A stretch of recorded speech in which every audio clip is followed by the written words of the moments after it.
안녕하세요. 저는 논현동에 살고 있는 30대 초반의 여성입니다. 제가 이렇게 사연을 보내게 된 이유는 초면에 이런 말씀 드리기에 뭐하지만 제가 겪은 너무나도 신기한 경험 때문입니다.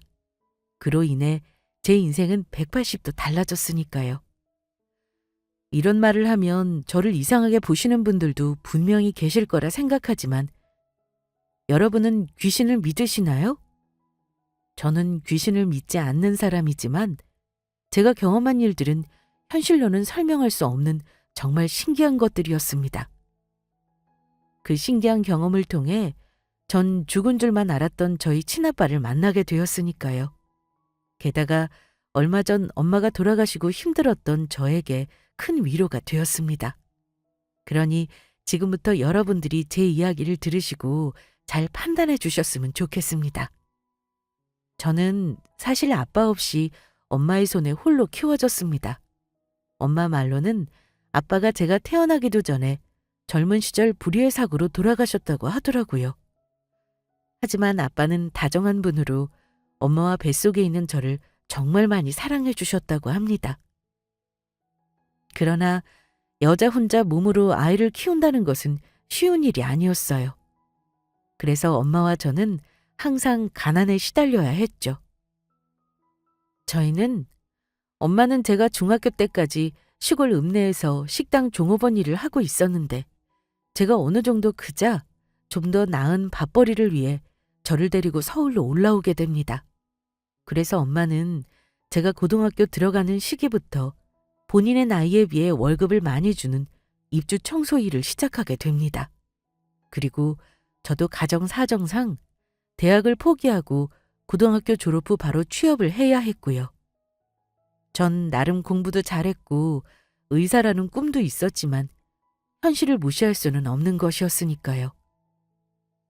그래서 고등학교를 졸업하고 직장을 다니며 어느 정도 돈이 모인 후 회사를 관두고 학원에 다니면서 간호조무사 공부를 시작했어요. 그리고 열심히 공부한 끝에 시험에 합격하며 간호조무사 일을 시작하게 되었죠. 그렇게 열심히 살다 보니 저희에게도 좋은 날이 왔습니다. 엄마와 저는 월세집에서 살고 있었는데 저희 두 사람이 10년 동안 열심히 일해 모은 돈으로 전세로 집을 얻어 들어가게 된 것이죠. 저는 회사에 취직을 하자마자 간호조무사가 되기 위해 모아두었던 돈과 따로 엄마와 내 집 마련을 위해 차곡차곡 같이 모아두었던 돈이 있었거든요. 그래서 일단 월세에서 전세를 집을 옮기게 되었고 이사한 집은 방도 2개나 딸린 데다 거실까지 있었죠. 집주인이 시세보다 싸게 전세를 내놓았다는 말에 많은 경쟁자를 물리치고 계약한 집이기도 했어요. 은행에 대출을 끼고 얻은 전셋집이었지만 그래도 월세로 반지 하나 원룸에서만 살다가 처음 전셋집을 구해서 들어간 저희 두 모녀의 감회는 남달랐습니다. 이사 첫날 엄마와 저는 잠들기 전 같이 이야기꽃을 피웠습니다. 엄마, 조금만 기다려. 내가 돈 열심히 벌어서 엄마 꼭 멋진 아파트 사줄게. 엄마는 아파트 아니어도 돼요. 이렇게 우리 똥강아지랑 누워서 오순도순 이야기할 수 있는 곳이면 어디든 상관없어. 엄마는 내가 이렇게 다 컸는데도 아직도 똥강아지라고 부르네? 그리고 엄마, 거짓말하지 마. 엄마 매일 TV에 나오는 아파트 보면 나는 언제 저런 곳에 살아보냐고 입버릇처럼 말했었잖아. 엄마 그 소원 내가 꼭 이뤄줄 테니까 조금만 기다리라고. 진짜야? 그러면 엄마 똥강아지가 돈 많이 벌어서 아파트 사주는 건가? 그렇다니까. 그러니까 조금만 기다려보라고. 말만 들어도 행복하다. 그런데 딸, 우리 둘이 이만하면 정말 잘 살아왔지? 그 힘든 고비 넘기고 여기까지 왔다. 그러게. 엄마, 그러니까 앞으로는 더 행복하게 살자. 그만큼 고생하며 살았으니까 앞으로는 좋은 일들만 있을 거야. 그래, 우리 딸 말처럼 분명히 그럴 거야. 그러나 사실 저에게 좋은 일만 있었던 것은 아닙니다. 엄마에게 말을 하진 않았지만 전 병원 원장에게 괴롭힘을 당하고 있었거든요. 제가 다니는 곳은 일반 내과 의원이었는데 처음에는 원장이 친절하게 잘해주더니 어느 순간부터 저에게 추파를 던지며 음흉하게 굴기 시작했던 겁니다. 최 선생, 오늘 퇴근하고 뭐하나? 내가 이 근처 전기통닭구이 맛있게 하는 데 있는데 오늘 거기 가서 한 잔 어때? 오붓하게 우리 단둘이 말이야. 어때? 좋지? 나같이 잘난 남자가 막 따로 밥 먹자고 하니까 막 심장이 두근두근하지? 원장님, 죄송한데 그럴 수는 없을 것 같습니다. 마음만 감사히 받을게요. 아니 왜? 병원 원장인 나같이 대단한 사람이 평민인 최 선생한테 같이 밥 먹자고 해서 너무 놀란 건가? 뭐 하긴 최 선생이랑 나는 사는 세상도 전혀 다르고 최 선생 인생에 나처럼 멋진 남자를 만나볼 일도 없을 테니 내 데이트 신청이 부담스러울 수도 있을 거야. 하지만 내가 허락할게. 최 선생이 나 마음껏 좋아하는 거 허락할 테니까 더 이상 최 선생 마음 숨길 필요 없다는 소리야. 최 선생도 그동안 마음이 있어서 나한테 잘해줬던 거 아니야? 원장님, 이런 말씀 드려서 정말 죄송한데요. 제가 원장님께 잘해드렸던 것은 어디까지나 저희 병원 원장님으로 제 상사로서 잘해드렸던 거고 전 원장님께 이성으로 눈꼽만큼도 관심 없어요. 그러니까 앞으로는 저한테 이런 관심 안 가져주셨으면 합니다. 제가 많이 부담스럽거든요. 최 선생, 지금 한 말 진심이야? 후회 안 할 자신 있는 거지? 지금 엄청난 실수하고 있는 거라고? 네, 저 후회 안 해요. 그러니까 그만해 주세요. 알겠어. 앞으로 최 선생 병원 일하는데 힘들게 돼도 그건 전부 날 거부한 최 선생 탓이니까 원망하지나 말라고. 그날부터였어요. 병원 원장이 저를 못살게 굴며 시커멓게 태우기 시작한 것은요. 화장실 청소며 병원 청소며 제가 하지 않아도 되는 일을 억지로 시키기 시작한 거예요. 병원 물품 관리며 폐기물 관리 같은 것들은 원래 간호조무사인 제가 해야 할 일이라고 하지만 병원 청소에 화장실과 원장실 청소는 원래 청소를 하시는 아주머니가 있어서 따로 시켰었는데 갑자기 그 일까지 전부 저한테 시키기 시작했던 겁니다. 그러더니 원장놈이 퇴근이나 출근하기 전에도 수시로 혐오 비슷한 문자를 보냈던 거예요. 최 간호사 나야. 요즘 고생이 좀 심할 텐데 이러니까 이제 좀 내 생각이 나지 않나? 최간이 내 마음을 받아줄 때까지 난 계속 이럴 생각이니까 좋은 말로 할 때 내 마음 받아주는 게 좋을 거야. 지금껏 살면서 날 거부한 여자는 없었다고. 솔직히 나이 30이면 이미 늙을 대로 늙었고 여자로서는 꺾이는 나이인데 그만 튕기지 그래? 재간도 사실 많이 외로울 거 아니야. 그러니까 자존심 그만 세워. 누가 이기나 두고 보자고. 병원 원장은 미친놈이나 다름없었습니다. 사람이 지켜야 할 선이 있는데 저를 최 선생이 아닌 최관이라고 부르기 시작했고 게다가 성희롱이나 다름없는 문자를 보내며 괴롭혔던 겁니다. 자기 마음을 받아주지 않는다는 이유로요. 그러다 기어이 일이 터지고 말았죠. 그날은 제가 점심시간을 이용해 원장놈이 시켜 진료실을 정리하고 나오는 길이었는데 제가 청소를 잘했는지 확인한다며 진료실로 들어간 원장놈이 갑자기 흥분해서는 밖으로 나와 난리를 피웠던 겁니다. 없어. 내가 여기 책상 위에 놓아두었던 내 롤렉스 시계가 없어졌다고? 3천만 원짜리 내 시계를 누가 훔쳐간 거야? 최간, 네가 훔쳐갔지? 네가 청소하는 척하면서 내 시계 훔쳐간 거 맞지? 원장님, 그게 무슨 말씀이세요? 진료실 들어갈 때부터 시계 같은 건 보이지도 않았다고요. 잘 찾아보세요. 어디 놓고 온 것은 아닌지. 웃기지 마! 내가 분명히 내 3천만 원짜리 롤렉스 시계 내 책상 위에 올려놨었다고. 도둑년 같으니라고. 좋은 말 할 때 너 내 시계 당장 내놔. 경찰 부르기 전에 어서 내놓으라고. 네 부모님은 너한테 남의 물건 도둑질하라고 가르쳤냐? 그동안 원장놈의 숱한 괴롭힘에도 전 꾹 참아왔습니다. 하지만 돌아가신 아버지와 고생하며 홀로 절 키우신 엄마 욕을 하는데 그건 도무지 참고 넘기기가 어렵더라고요. 그래서 그만 원장놈의 멱살을 잡고 말았어요. 이 자식이 보자 하니까 이제는 엄한 사람 도둑 취급하면서 우리 부모님까지 욕해? 내가 다른 건 다 참아도 우리 부모님 욕하는 거 절대 못 참는다고. 그것도 나보다 10살이나 많은 게 느끼하게 찍적거리긴 하고. 너 지금 내가 네 놈이랑 안 만나준다고 나한테 누명 씌우는 거지? 지금 나한테 안 갚음하고 있는 거잖아. 어허이, 이거 당장 놓지 못하겠어? 내가 그런 찌질한 남자로 보여? 네가 내 시계 훔쳐갔으니까 그러는 거 아니야?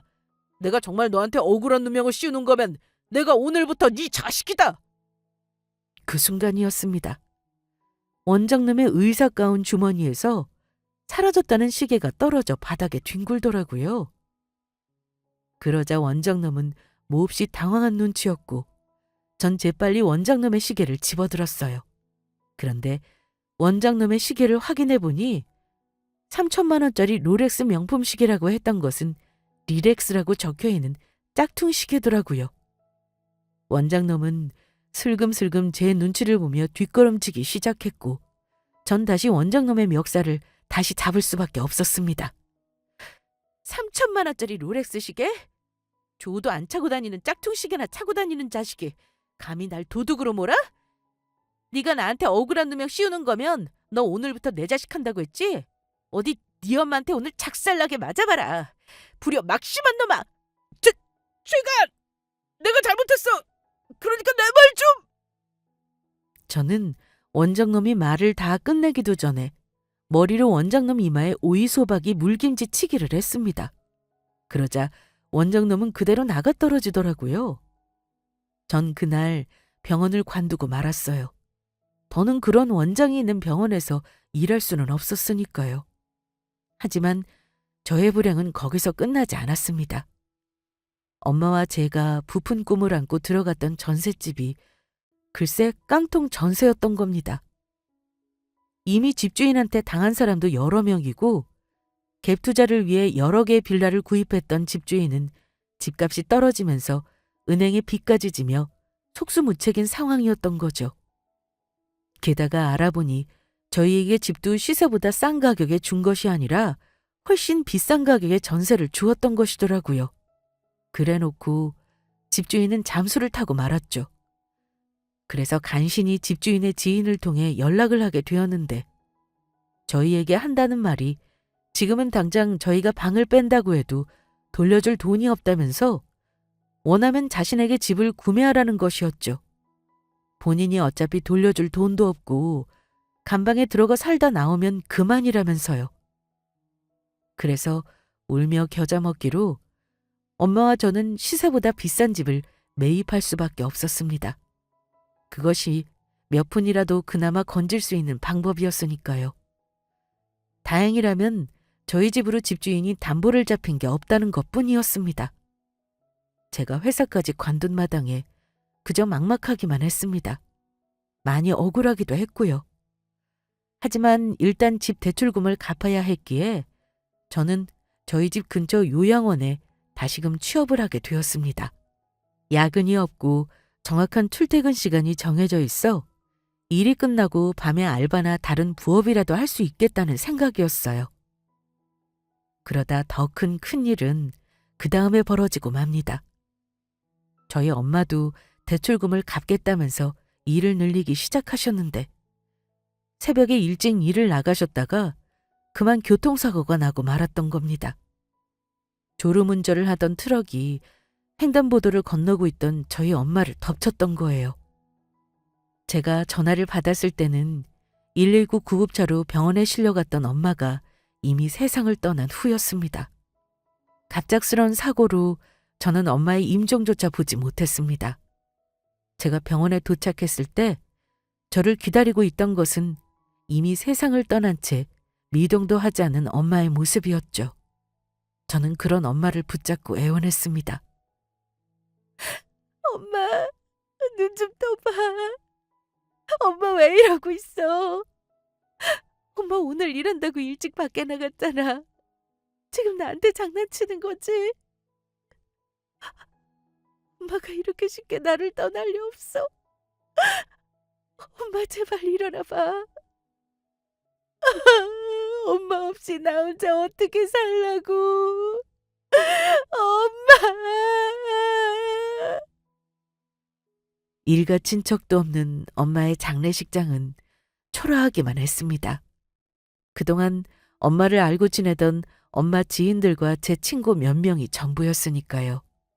하지만 전 엄마의 죽음에도 온전히 슬퍼할 수 없었습니다.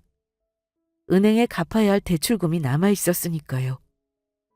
사고를 낸 트럭 운전사에게 보상금을 받고 싶어도 그 사람도 빚이 많아 받을 돈이 전혀 없더라고요. 그때 생각은 원수같이 싫은 집이지만 그래도 엄마와의 마지막 추억이 담겨있는 집이라도 어떻게든 지키자는 생각뿐이었습니다. 그래서 엄마의 3일장을 마치고 전 바로 다시 병원으로 출근을 하게 되었습니다.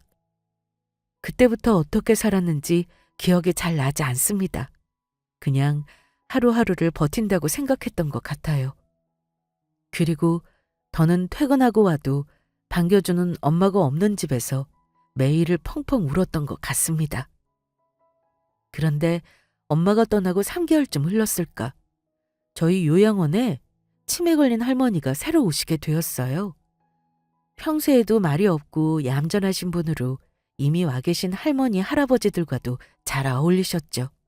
그런데 요양원 지 며칠 안 된 그 치매 걸린 김할머니께서 저에게 갑자기 말을 거시는 것이었어요. 그날도 어김없이 이른 아침 어르신들께서 어디 불편하신 것은 없는지 건강을 확인하며 김할머니가 있으신 호실로가 할머니의 바이탈을 체크하고 있는데 갑자기 저를 붙잡으시며 이해할 수 없는 이상한 소리를 하셨던 겁니다. 저기 할 말이 있대. 네?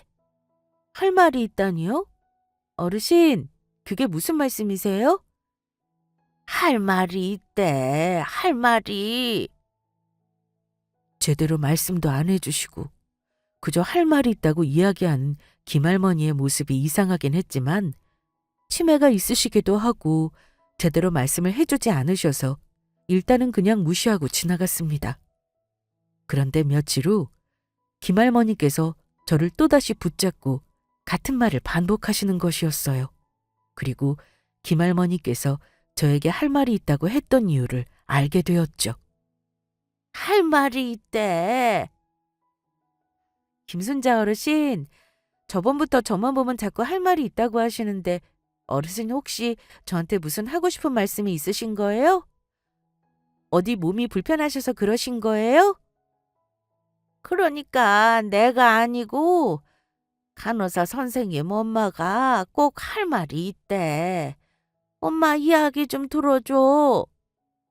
요양원에 입소하신 어르신들 중에 치매에 걸리고 하시면 인지가 떨어지셔서 본인이 하고 싶은 말을 제대로 표현 못 하시는 경우도 있고 해서 혹시 어디가 불편하신데 저에게 표현을 제대로 하지 못하고 계신 건 아닌지 해서 여쭤봤던 건데 김할머니의 대답은 제가 전혀 예상치 못한 것이었어요.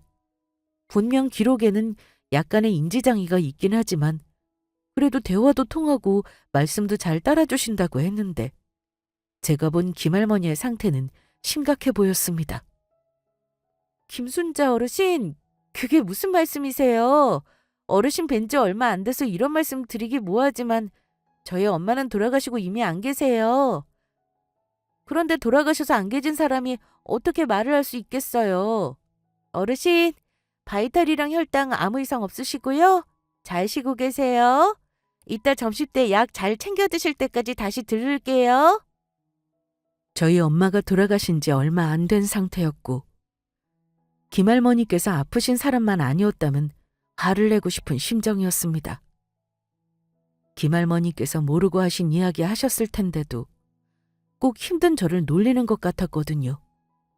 그때만 해도 엄마의 죽음을 받아들이기 힘들어 제가 심적으로 많이 방황하던 때였으니까요. 떠난 지 얼마 안 된 저희 엄마 이야기를 하시는데 제 기분이 좋을 리 없었습니다. 하지만 치매에 걸린 분위기도 하고 그래서 처음엔 저도 계속 무시하고 넘어갔습니다. 그런데 김할머니는 저를 볼 때마다 저희 엄마가 할 말이 있다는 이야기를 계속 하시는 거예요. 하지만 치매에 걸린 어르신들이 하는 소리를 귀담아 들으며 스트레스를 받을 필요 없다고 다른 선생님들의 충고에 저도 그냥 넘어가기로 했죠. 그리고 며칠 지나지 않아 요양원 안에 김할머니에 대해 이상한 소문이 퍼지기 시작했습니다. 할머니가 귀신을 본다는 것이었습니다. 어르신들께서는 나이가 드시면 아이처럼 순진해지시는 구석도 계시고 그리고 옛날 분들이니 말도 안 되는 터무니없는 이야기도 의심하지 않고 믿으시는 경향이 조금 있으셨습니다. 그래서 저는 어르신들의 말에도 그냥 그런가 싶었어요. 그러다가 할머니들끼리 하는 대화를 우연히 엿듣게 되었죠. 그게 정말이야? 우리 요양원에 새로 들어온 그 치매 걸린 여자가 죽은 사람을 본다는 게? 그렇다니까. 같은 박사는 옥순내가 이야기해줬는데 옥순내 남편이 젊은 시절 바람 피운 것까지 알았다나 봐. 그런데 그 남편 놈이 그 일을 사과하고 떠나고 싶어서 옥순내 곁에서 계속 붙어 있었대. 그런데 그 귀신 보는 여자가 그 말을 전해주자마자 바로 떠났다네. 그러면서 옥순내 남편이 집 장롱에 숨겨놨던 통장 위치까지 알려줬다지 뭐야. 그 덕에 옥순내 아들이 가게에 밀린 월세도 내고 큰 위기를 넘겼다나 봐. 오메 오메 정말로 신기하네. 그때만 해도 어르신들이 참 순진하시다는 생각이었어요. 예전에 옥순 할머니가 대화한 내용을 듣고 귀신이 이야기한 것처럼 김할머니가 말씀하신 것일 수도 있는데 정말 김할머니께서 귀신을 보는 것처럼 모두 믿고 계셨으니까요. 그런데 김할머니가 어느 날 저를 보더니 정말 제가 깜짝 놀란 말을 하고 맙니다. 할 말이 있대. 네, 어르신. 또 저희 엄마가 무슨 할 말이 있으시나 보네요? 알겠습니다. 그러니까 일단 바이탈이랑 혈당 체크부터 해요. 어디 불편하시거나 아프신 데는 없으신 거죠? 저는 김할머니의 가끔 심해지는 치매 증상이 또 시작되나 싶었어요. 그런데 저는 김할머니의 체온을 확인하다가 김할머니의 한마디에 그만하던 일을 까먹고 멈칫하고 말았어요. 그리고 소스라치게 놀라고 말았죠. 우리 똥강아지가 이제 다 컸다고 엄마 말 안 듣는다고 하는데 그럼 간호사 선생님, 엄마가 선생님한테 앞으로는 좋아하는 김치전도 안 만들어 주겠대. 어르신, 제가 엄마가 만드는 김치전 좋아하는 거 어떻게 하셨어요? 그리고 엄마가 간호사 선생님이 요즘 밥도 잘 먹고 매일 기운 없어 보여서 속상하대. 지금쯤이면 선생님 엄마가 만들어 놓은 오이소박이 물김치가 잘 익었을 거라면서 오늘 집에 가면 꺼내 먹으라는데 냉장고 3번째 칸에 있을 거래. 어르신, 저 지금 놀리시는 거죠? 제가 저번에 저희 엄마 돌아가셨다고 조금 짜증냈다고 지금 그러시는 거잖아요. 아무리 그렇게 말씀하셔도 제가 어르신 말씀 결코 믿을 리 없으니까 저 그만 놀리세요. 지금 아프신 상태라고 해도 그렇지 남의 상처 가지고 그렇게 함부로 말씀하시면 안 되는 거예요. 너무 놀란 마음에 말은 그렇게 했지만 전 김할머니의 말에 몹시 놀란 상태였습니다. 엄마가 어린 시절부터 옛날 사람처럼 저를 똥강아지라고 자주 불러주었고 엄마가 만든 김치전을 좋아하는 것도 사실이었으니까요. 하지만 그런 건 어느 집이나 다 마찬가지이지 않을까 하는 생각에 무시해버렸습니다. 치매에 걸린 할머니의 몇 마디에 그런 말을 믿는다는 것이 말도 되지 않았고요. 그래서 저는 김할머니의 말을 무시하고 다른 할머니들의 바이탈을 체크하며 제 일에 몰두했습니다. 그리고 그날 업무를 마치고 피곤한 상태로 집으로 돌아가게 되었어요. 엄마가 돌아가신 후 요즘 밥을 잘 먹지 못했는데 그날따라 이상하게 배가 많이 고프더라고요. 그래서 집에 하나 남아있던 즉석밥을 전자레인지에 돌리고 냉장고에 뭐가 있는지 확인하려고 열었습니다. 그런데 전부 엄마가 돌아가시기 전에 했던 상한 반찬들밖에 없더라고요. 엄마가 떠나고 조금이라도 엄마 흔적을 간직하고 싶어 제가 아직 치우지 못한 것들이었죠. 그러다가 저도 모르게 냉장고 세 번째 칸에 눈을 돌리고 말았어요. 문득 김할머니가 했던 말이 떠올랐던 거죠. 하지만 역시나 치매 노인이 하신 말도 안 되는 말이었는지 김할머니께서 말씀하신 오이소박이 물김치 같은 건 없었습니다. 그래서 한숨을 푹 쉬며 냉장고 문을 닫으려고 했습니다. 그런데 냉장고 세 번째 칸 반찬통들 뒤로 구석진 잘 안 보이는 곳에 빨간 작은 김치통 하나가 눈에 들어왔던 겁니다. 순간 저도 모르게 다시 냉장고 문을 열어 떨리는 마음으로 그 빨간 작은 김치통을 집어들었어요. 그리고 뚜껑을 열어 김치통 안에 내용물을 확인한 순간 저는 그만 펑펑 울고 말았습니다. 정말로 김치통 안에는 김할머니께서 말씀하신 것처럼 잘 익은 오이소박이, 물김치가 담가져 있었으니까요. 그 길로 저는 택시를 타고 바로 요양원에 달려갔어요. 그러자 어르신들이 함께 모여 TV를 시청하고 계시더라고요. 그런데 김할머니는 보이지 않아 호실로 찾아가니 그곳에는 혼자 앉아 계신 김할머니가 보였습니다. 어르신, 저희 집 냉장고에 엄마가 만들어 놓은 오이소박이, 물김치 있는 거 어떻게 하셨어요? 저도 몰랐던 건데 그걸 어떻게 하셨냐고요? 내가 말했잖아, 간호사 선생. 네 엄마가 옆에서 알려줬다고. 그러면 정말로 저희 엄마가 제 곁에 지금 있다는 말씀이세요? 저 지금 어르신 말 전부 다 못 믿겠어요. 그러니까 제가 확실히 믿을 수 있는 이야기를 한 가지만 해주세요. 너 어릴 때 시골 파랑 지붕이 있는 집에서 엄마랑 같이 살았던 적이 있었지?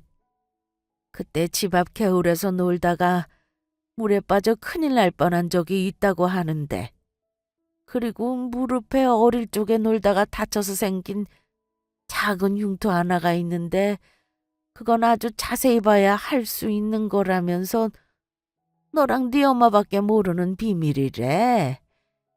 간호사 선생이 음식을 정말 못하는데 나중에서도 라면물 못 맞춰서 정말 끝내주게 맛이 없다고 하네.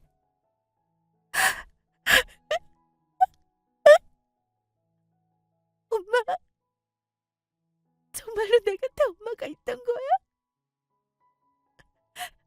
전부 저랑 엄마만 알고 있는 것들인데. 엄마. 울지 마.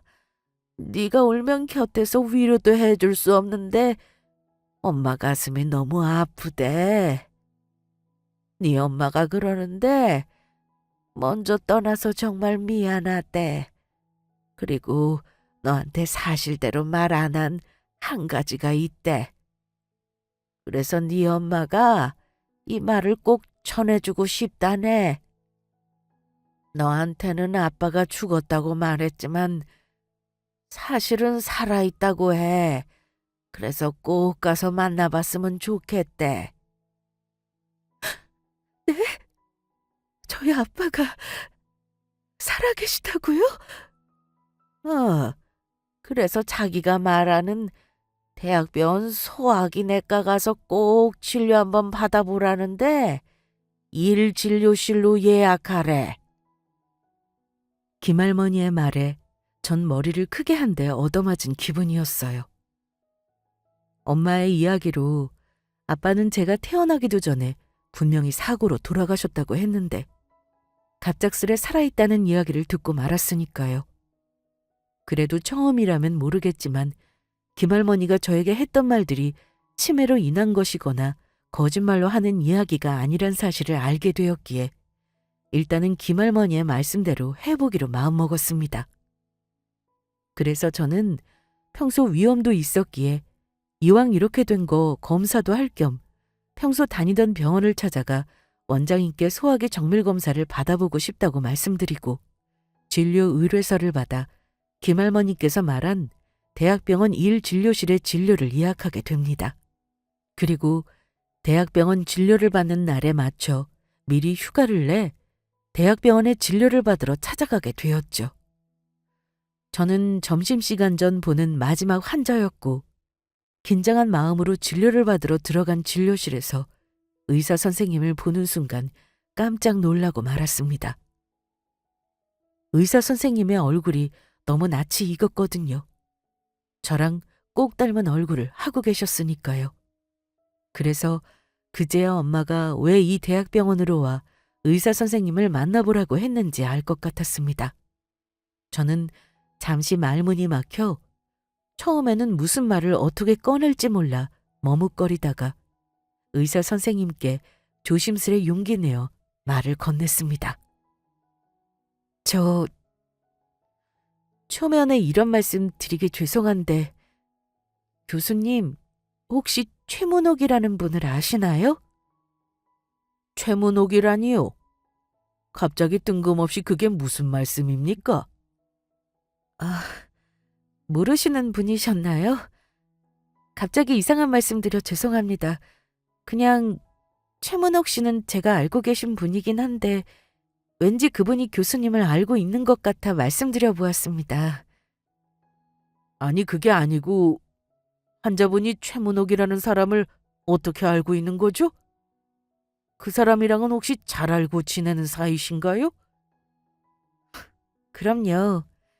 누구보다 아주 잘 알고 있죠.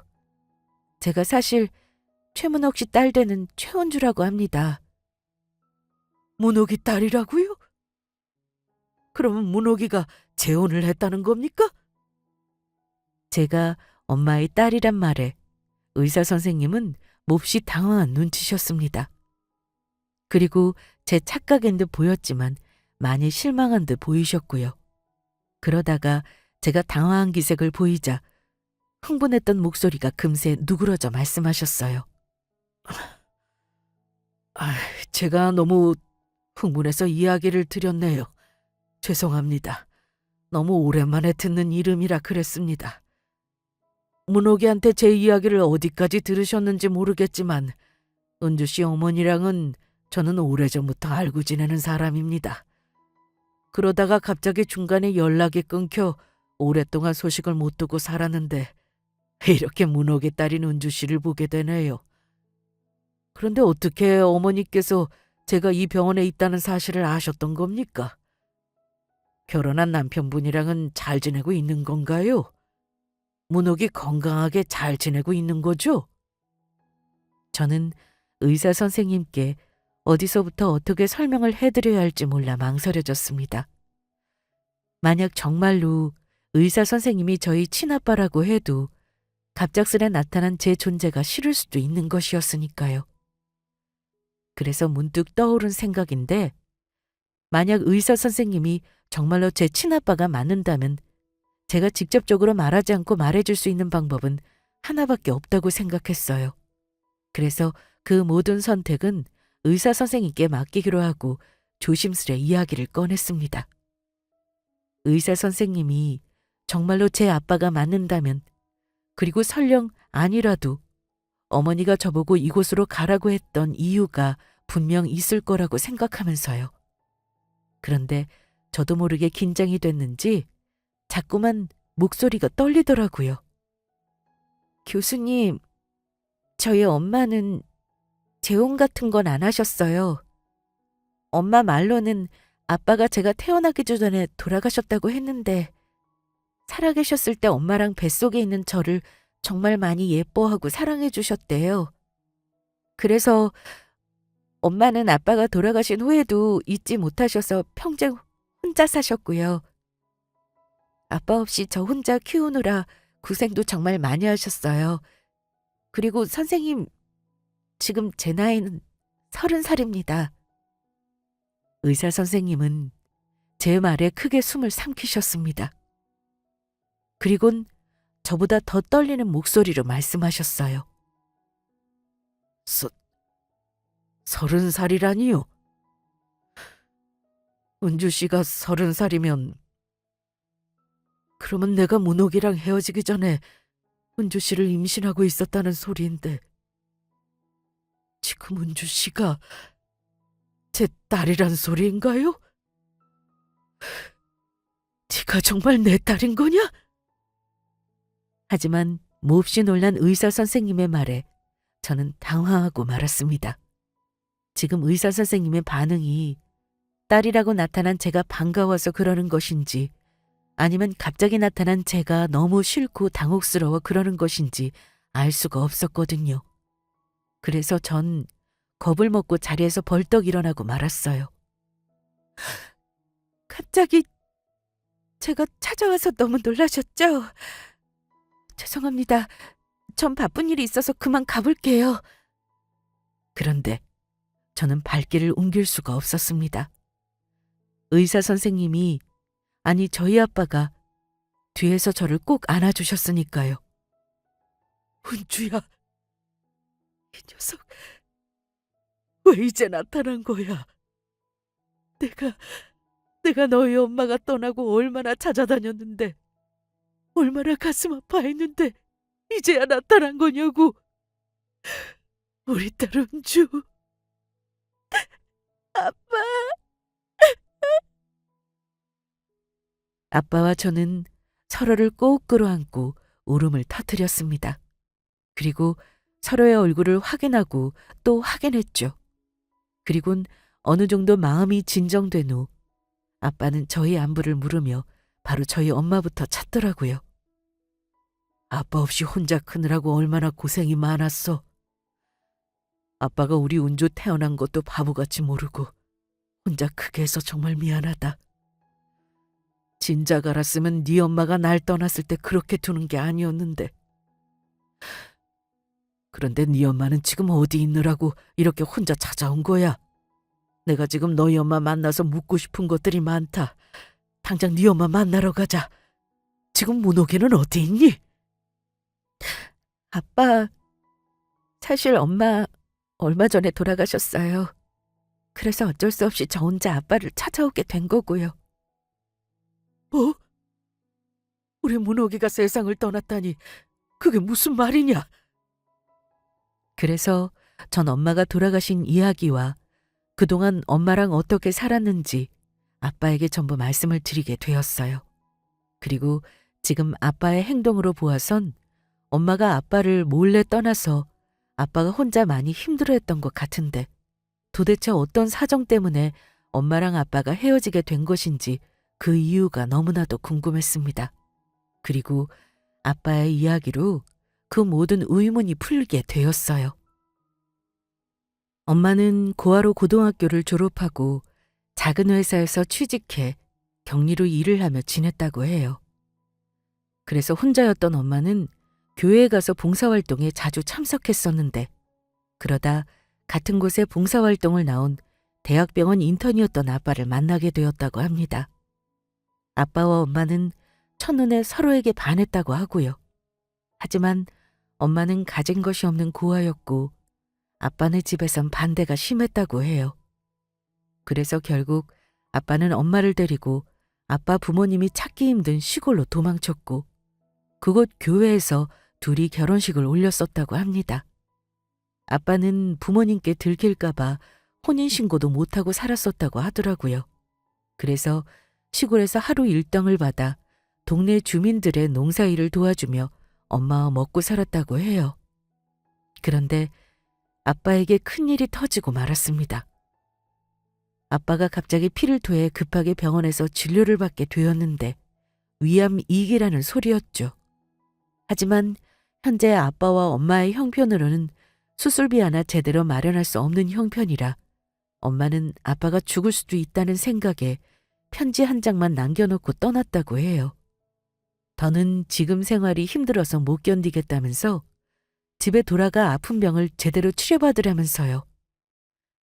아빠가 혹시 엄마를 찾으러 따라올지 모른다는 생각에 아빠 집에 전화해 아빠가 있는 장소까지 알려주며 얼른 잡아가라고 했다고 합니다. 엄마는 아빠가 싫어서 떠난 것처럼 했지만 아빠는 알 수 있었다고 해요. 엄마가 자기를 살리려고 떠났다는 것을. 그리고 엄마가 아빠를 떠났을 때는 저를 임신했던 상태였던 것 같은데 아빠가 그 사실을 알게 되면 엄마를 포기하지 않고 병도 제대로 치료하지 않은 채 찾을 거란 생각에 비밀로 했었던 것 같다고 하더라고요. 하지만 아빠는 엄마를 포기하지 않았고 결국 부모님도 아빠 고집에 지고 말아서 두 사람 사이를 허락하고 아빠 대신 엄마를 찾아 나섰지만 찾지 못하고 포기했다고 합니다. 그 후 병이 나은 후 아빠는 엄마를 찾기 위해 노력했지만 이미 시간이 많이 흐른 후라 찾을 수가 없었고요.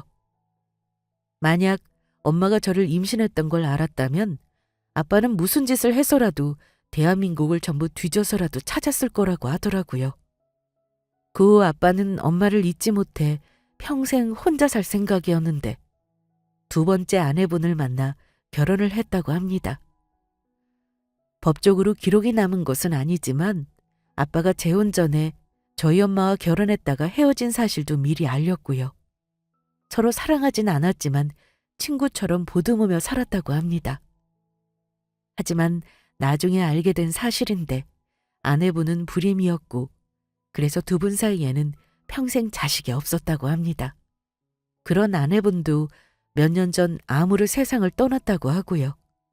엄마가 저를 임신하고도 아빠를 살리기 위해 그런 선택을 했다는 사실을 알고 아빠는 저와 엄마에게 많이 미안해하며 안타까워했습니다.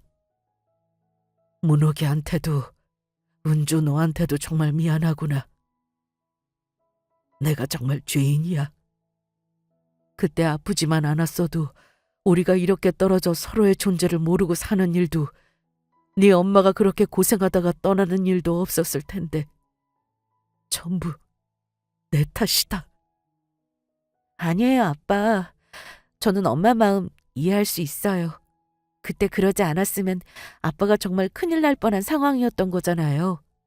그러면 제가 이렇게 살아있는 아빠도 만날 수 없었을 거고요.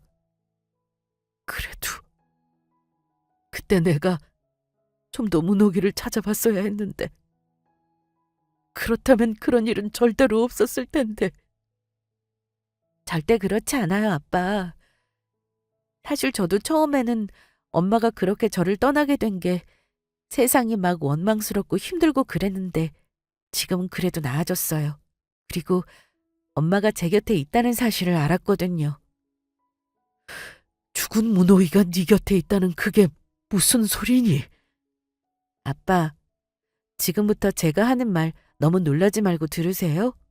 저 지금 하는 이야기 절대 헛소리 아니고 저도 얼마 전에 겪은 일이라 제가 경험하고도 아직 믿기 힘들거든요. 그래서 전 엄마가 돌아가신 후부터 아빠를 만나러 오게 된 김할머니의 이야기까지 전부 하게 되었습니다. 아빠도 처음에는 제 말에 믿기 어려워하더니 나중에는 많이 놀라워하셨습니다.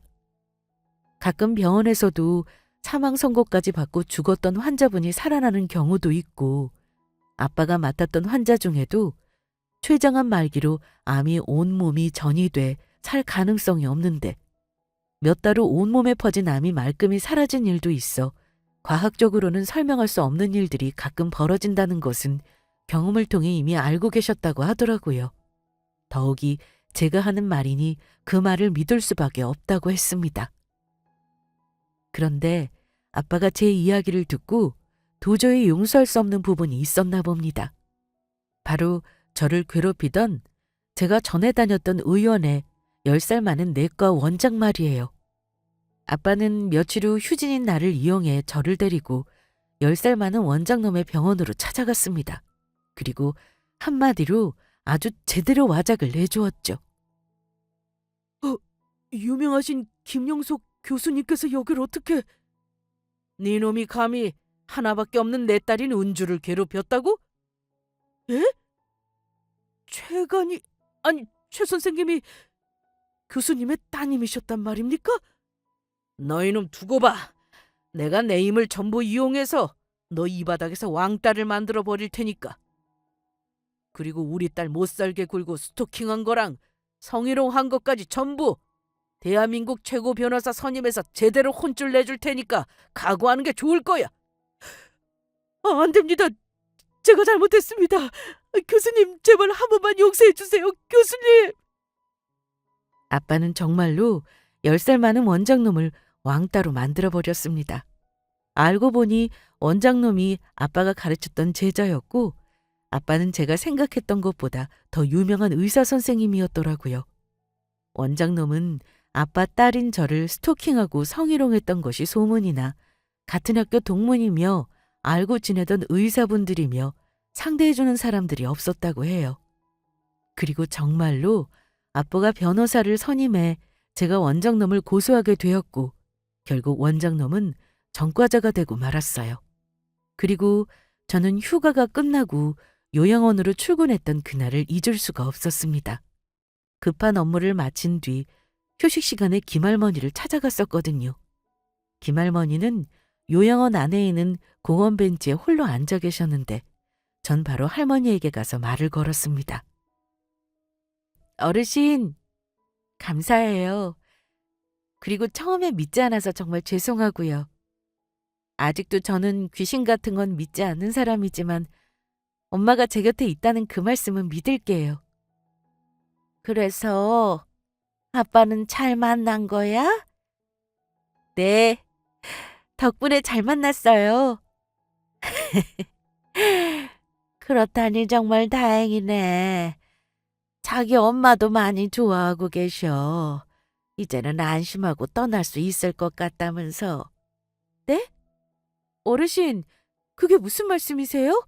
저희 엄마가 떠나다니요? 네가 무사히 아빠도 만났고 이제는 본인도 마음 편히 좋은 곳에 가서 쉬어야겠대. 곁에 평생 같이 있어주고 싶지만 그럴 수가 없다나 봐. 어르신, 그러면 저희 엄마가 마지막으로 저한테 하고 싶은 이야기 없으시대요? 자기는 좋은 곳에 가는 거니까 아무 걱정하지 말래. 그곳에서도 널 지켜보면서 잘 지켜줄 테니까 앞으로는 아빠랑 행복하게만 살라고 하네. 그리고 아빠에 대해 미리 말해줬어야 했는데 그러지 못해서 미안하다고. 항상 고맙고 많이 사랑한대. 그러니까 아프지 말고 건강하게 오래오래 잘 지내다가 나중에 다시 만나재. 네 아빠한테도 미안하고 고맙다고 전해달라고 하고 그 말이면 전부 알아들었을 거래. 네, 꼭 그럴게요. 저 아빠랑 행복하고 건강하게 잘 살게요.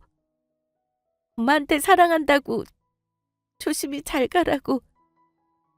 엄마가 우리 엄마라서 너무 다행이었다고 말씀 전해주세요. 그래. 우리 간호사 선생 말 듣고 좋아서 엄마가 웃고 계셔. 조심히 잘 가시게. 그렇게 전 엄마를 떠나보냈습니다. 사실 엄마랑 아빠랑 만나게 해드리고 싶었는데 엄마가 떠나면서 그럴 수 없게 되었지만 그래도 엄마가 아빠에게 남긴 이야기를 듣고 아빠는 고마워하시면서 무슨 뜻인지 알겠다고 하더라고요. 그 이후 아빠와 저는 엄마의 납골당으로 찾아가게 되었고 아빠는 안타까운 마음에 다시금 엄마 납골당 앞에서 펑펑 우시며 눈물을 흘리셨습니다. 그런 아빠를 제가 꼭 끌어안으며 위로해드렸고요. 아, 그리고 혹시나 해서 아빠랑 유전자 검사를 해봤는데 제가 아빠의 친딸이 맞더라고요. 그 후 저는 요양원 일을 관두게 되었습니다. 그리고 아빠가 사는 집으로 들어가 살게 되었어요. 물론 엄마와 살던 추억이 담긴 빌라집은 그대로 놔둔 채요. 엄마가 보고 싶을 때 가끔 가서 볼 수 있게요. 집에 남아있던 대출금도 아빠가 전부 해결해 주셨습니다. 그래서 전 늦었지만 하지 못했던 꿈을 이루기 위해 의대 입시 공부를 시작했습니다. 너무 늦은 건 아닌가 싶었는데 아빠가 곁에서 열심히 응원하며 뒷바라지를 해주시겠다는 말에 용기가 생겼습니다. 피는 못 속인다고 하더니 제가 아빠를 닮아 의사가 되고 싶었나 봅니다. 그래서 반드시 제 꿈을 이뤄 아빠처럼 훌륭한 의사가 되어볼 작정입니다. 아빠와 제가 행복하게 살며 잘 지내는 모습을 보면 하늘에 있는 엄마도 분명히 좋아하고 계시겠죠? 엄마의 자랑스러운 딸이 될 수 있도록 열심히 살아보겠습니다. 그러면 모두 제 사연을 끝까지 들어주셔서 감사합니다. 모두 건강하세요.